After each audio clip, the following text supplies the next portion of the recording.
Jika belum, marilah kita simak podcast donor darah berikut ini bersama Kak Sucipto selaku Ketua Relawan PMI Kabupaten Indragiri Hulu. Baik Kak, di sini kan banyak dari teman-teman kita yang belum tahu apa itu donor darah sukarela. Apakah bisa Kakak menjelaskan apa itu donor darah sukarela?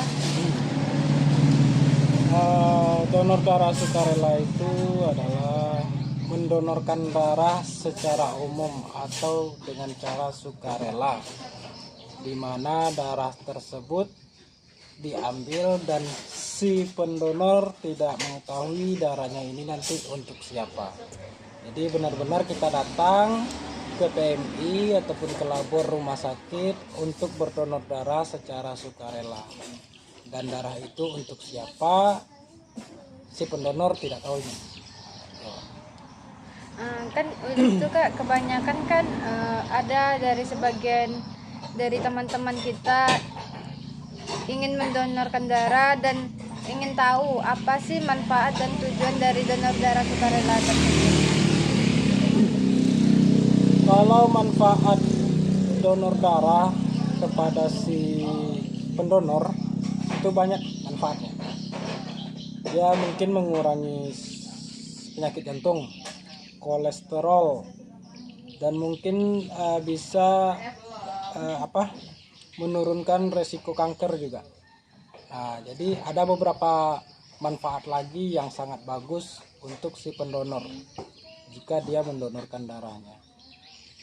Seperti itu.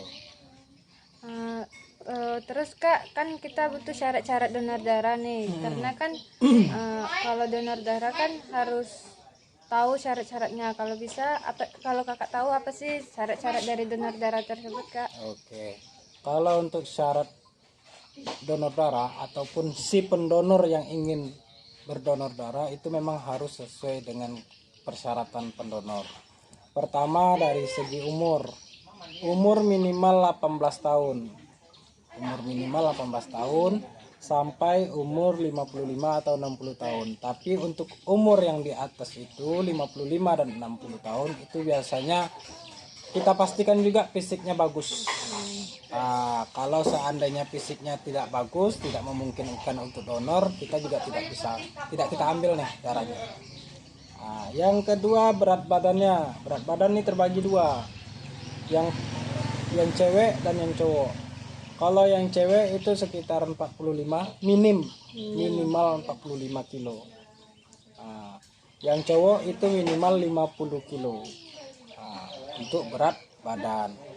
Nah, itu terus untuk hemoglobin atau HB, oksigen yang berada dalam darah, itu untuk cewek 12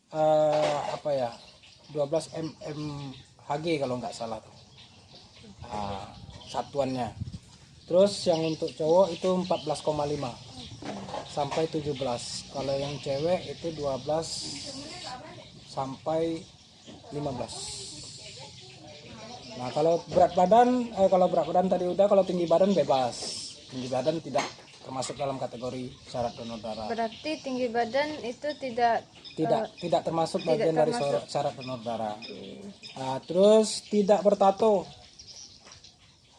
Yang pernah operasi, dia sudah operasi kurang lebih 3 tahun silam baru dia bisa donor darah.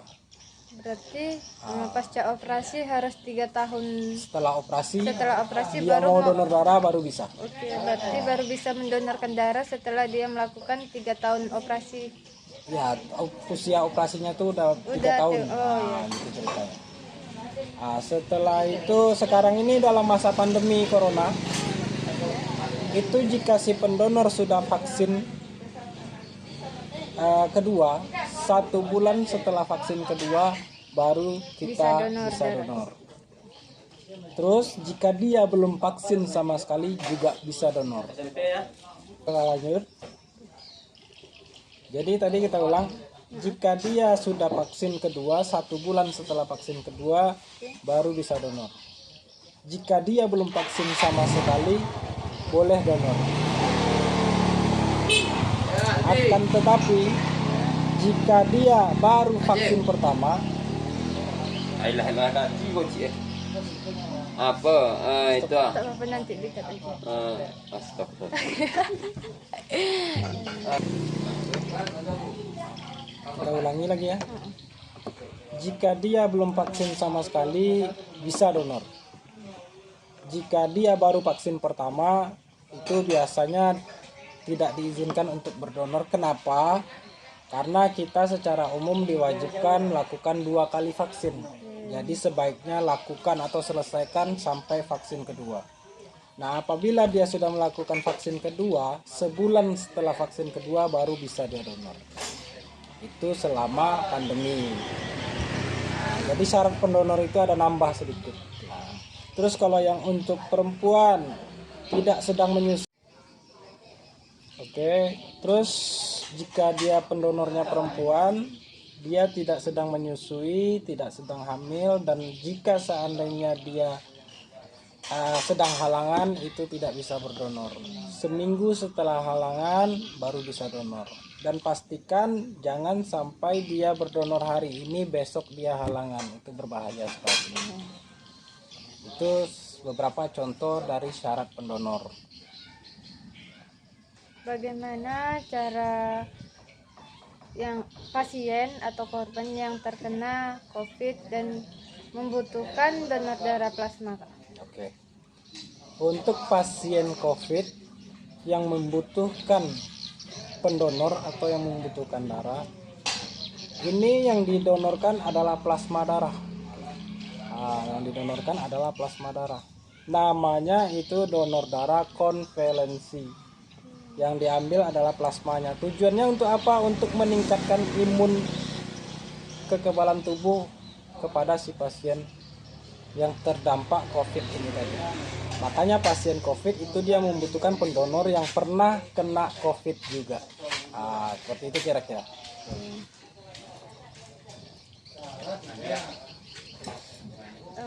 Kan Kak, di dalam donor darah sukarela itu kan ada jenis-jenis golongan darah dan beberapa penyakit pada darah.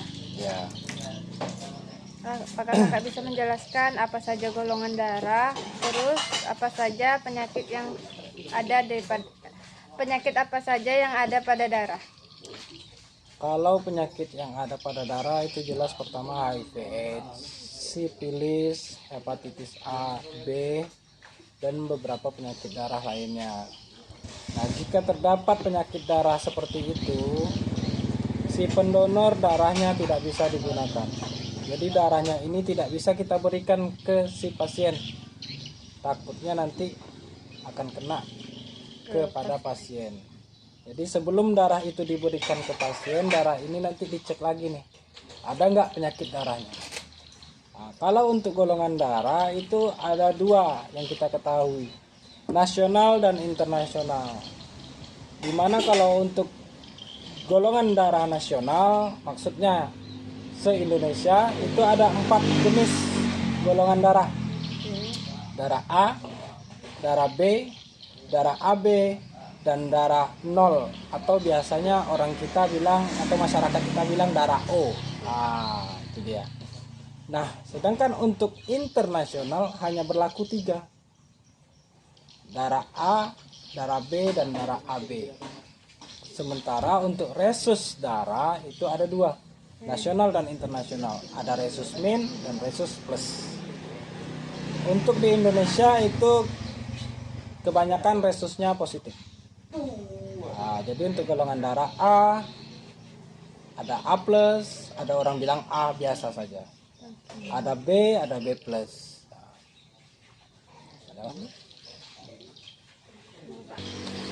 Baiklah teman-teman, kemarin kan pasti pertanyaan ini bakal timbul di pikiran kalian. Walaupun kalian kadang pernah nanya kepada saya, donor darah itu sakit nggak sih gitu kan. Walaupun saya belum pernah donor darah, ini Kak Cipto selaku ketua relawan di Kabupaten Indragiri Hulu akan menjelaskan apakah donor darah itu sakit apa tidak. Gimana Kak Cipto? Ya, secara umum yang namanya donor darah itu akan terpikir nih sama kita di kepala kita. Darah kita akan diambil nih, pasti bakalan ada yang masuk ke bagian tubuh kita. Yang terpikir pertama mungkin jarum nih, ya kan? Dan pasti jelas memang jarum. Besar jarumnya kurang lebih besar dikit dari mata pena. Nah, dan sakit, pasti sakit. Cuman sakitnya hanya seperti digigit semut. Dan bukan semut api.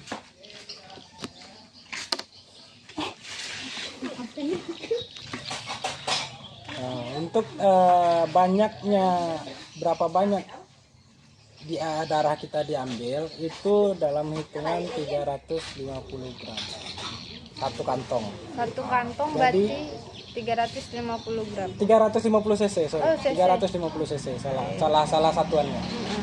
Oke. Dan kita pun mengambil satu orang satu kantong.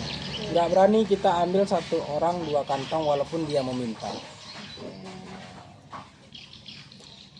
Terus Kak, ada juga pertanyaan yang timbul dari teman-teman gitu kan. Pasti timbul di pertanyaan kalian, bisa nggak sih golongan darah 0 atau yang orang awam bilang golongan darah O didonorkan kepada golongan darah A, B, dan AB gitu Kak?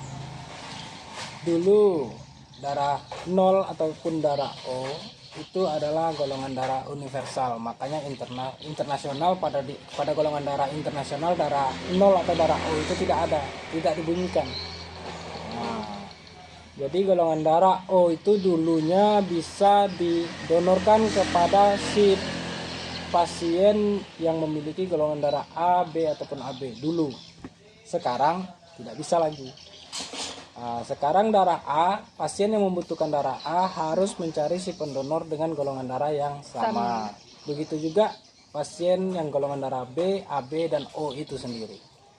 Berarti sekarang itu tidak diperbolehkan lagi ya Kak? Tidak diberlakukan lagi. Tidak diberlakukan lagi donor darah bergolongan darah 0 atau orang awam bilang O itu didonorkan kepada jenis golongan darah yang lain. Mungkin hanya itu Kak yang bisa saya pertanyakan mewakili pertanyaan teman-teman. Terima kasih atas ilmu dan penjelasan seputar donor darah sukarela Kak. Baik, saya tutup. Assalamualaikum warahmatullahi wabarakatuh. Waalaikumsalam warahmatullahi wabarakatuh.